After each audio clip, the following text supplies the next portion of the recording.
So it's another beautiful day in Kansas City, rather unusual for November, and I'm out here with a 2023 Mini Cooper S 4-door in zesty yellow. But what catches my attention with this car and why I'm showing it to you all is because of the interior. You see, Mini has an interior that's yellow. They call it light checked. But this is the interior. Really, really nice. It looks yellow to me. And with the zesty yellow exterior, it really works. You see, a friend of mine pointed out that he doesn't see very many yellow 4-door hardtops. So I've seen several, including this one. I have not seen many that have done the yellow exterior with a yellow interior. And this one works. Now, it kind of gives you a picnic basket vibe, or a picnic vibe in general, but I think it's really cool because it gives you a very bright, very airy feel, especially if you're going to be sitting in this car on a long trip. And you also get the beautiful leather-wrapped steering wheel, the Napa leather, really, really nice, really, really comfortable when you're driving. You get the digital dash, you get the Mini connected system, and most of them are now standard with Apple CarPlay, so you're going to get that even if you don't have navigation. This one does not have navigation, but it does have Apple CarPlay. And the dash is really cool. This checkered or checked pattern is really neat. The overall simplicity of the car is really nice.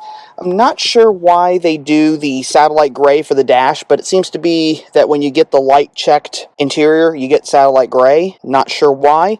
Doesn't look terrible. It really looks nice. Gives you a little bit of a brighter color in the interior of the car overall. And of course, you have a 7-speed dual clutch transmission. Very nice setup as well. Automatic climate control, panorama sunroof, lots of nice piano black accents around the exterior of the vehicle, including black tentacle spoke wheels. And under the bonnet, that fantastic 189 horsepower, 2-liter 4-cylinder turbocharged motor. And with about 207 foot-pounds of torque, it's a quick little car. Now, yes, if you're in the UK market, you're getting 178 horsepower. I don't know why that is, but if you're in the US market, you're still getting 189 horsepower on this car. Now, I don't usually include things you didn't know about your Mini when I'm doing a walk-around of another car. This reminded me of a little situation that happened previously. Now, this is your bonnet, or your hood. This is your engine. You will notice that the engine sits a little bit lower than the bonnet is. And the reason for that is pedestrian safety. These hoods are made of aluminum, and they are designed so that if you run into somebody, preferably at low speeds, they fall back on this hood, the hood collapses, and the pedestrian does not risk serious injury. I mean, they are going to be injured, but they're not going to be seriously injured, which is what the intent of this is. Because of this, you're supposed to take the hood and drop it to close it. Now, a lot of people out there love to take the hood, bring it down, and press. If you do that, you risk leaving lovely little fingerprints, dents, on the edges of the bonnet. You don't want to do that. That can be very expensive to fix. Not to mention, if you're at a dealership and you don't own the car and you're just looking at it, you've now left that dealership with a possibly expensive repair job, $500, who knows.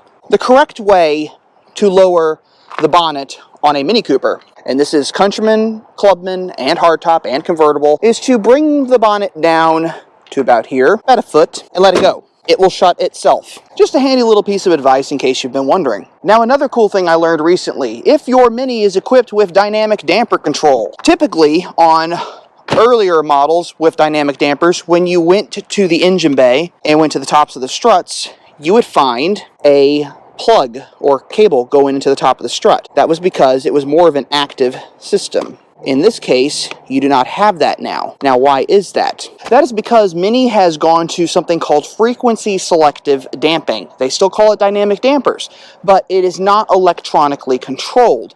It is inertia control. So basically, you hit a bump on a road, that strut will rebound within about 50 milliseconds to compensate for that bump. So it will smooth out the ride. It just won't do it electronically, which for me is a good thing. That means less stuff that could go wrong. But that also means if I wanted to install coilovers, I could. But that also means then that if someone wants frequency selective dampers, they can install them. Now, as a note, the frequency selective dampers and the dynamic dampers are only for the front ones. I checked the part numbers on my car. The front ones are the frequency selective dampers, but if you were to go to the rear struts, they're just regular John Cooper Works struts in the case of my car. Now, for those of you who have not watched one of my previous videos about this button here that looks like a fog light button, let me explain something about that. Those are inclement weather lights. Now, how they work is they take the cornering bulb that is in your headlight. Now, this typically, when you are turning at night, will fire an LED light off to the side, thus lighting that corner as you're turning into that corner. When it's inclement weather out, this takes the place of the fog lights, as this light bulb will illuminate the same amount of space that a typical fog light would have illuminated. But as a result of eliminating the fog lights, it really does clean up the front of the car and give it a nice, clean, simple line. And that was the whole point of the redesign of these cars. They were trying to simplify the look and give them cleaner lines, something that you're going to expect to see on the next generation cars. In fact, typically, when they facelift a car, the styling that you see on the facelift is what you're going to see on the redesigned vehicle. So this is giving us a preview of what's to come. Now, me personally, what I love about the redesigns is the fact that they took this textured plastic air dam and extended it under the car like it's supposed to. Now, I say this because I never quite understood why Mini had the need to paint the underside of that chin piece that was on the front of the cars originally. It always kind of bothered me, especially with people who have a propensity to park up over curb blocks. And I know this because my last Mini, I replaced the air dam on it because the previous owner had driven it up over a curb block about 6 or 7 times. So by doing that, it cleans up the looks. The result, though, is that it does kind of give you the effect, and people have said this, that it looks like the car has a goatee or something to that effect. I frankly don't see it because I can differentiate between textured plastic and piano black plastic, but not many can, so when they look at it, they see something else. I personally think this car would look amazing with the JCW Pro coilovers on it and some 18-inch OZ wheels or even some new speeds. This is a pretty sharp looking car. And if you're going for a little trip around town, you can carry a couple of your friends with you because there's plenty of room back here. Now, I'm not very tall. I'm about 5'9". But assuming my driver is about my height, I'm pretty comfortable back here. I mean, for a short drive around town, it's not bad. For a long trip, get the Clubman or the Countryman. Now, if you happen to be making a trip to IKEA for Black Friday, as I am filming this on Black Friday, and you want to carry all of your stuff home with you, you're going to probably want to fold those seats down. First, put the low floor down. Now, come up here.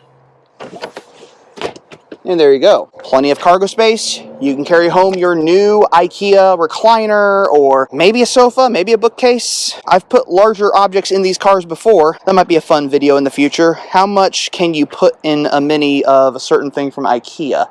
That would get pretty expensive. I would have to probably coordinate that with someone who's actually trying to buy stuff. So how many of you out there are looking for something fun for Christmas? This very well could be the car for you. And if not, there are plenty other Minis on the lot that you could choose from. And yes, I am quite aware that this camera is reflecting off my sunglasses. There's nothing I can really do about it because they're prescription and I need them to see. So ignore it, basically. All in all, a nicely equipped 2023 Mini Cooper S 4-door in a very flashy color with a beautiful interior. This is a car that anyone would want. And frankly, if I had more money to spend on owning more Minis, I'd probably buy it myself. Like what you see? Check out more content on this channel at the end of this video, and thank you so much for watching.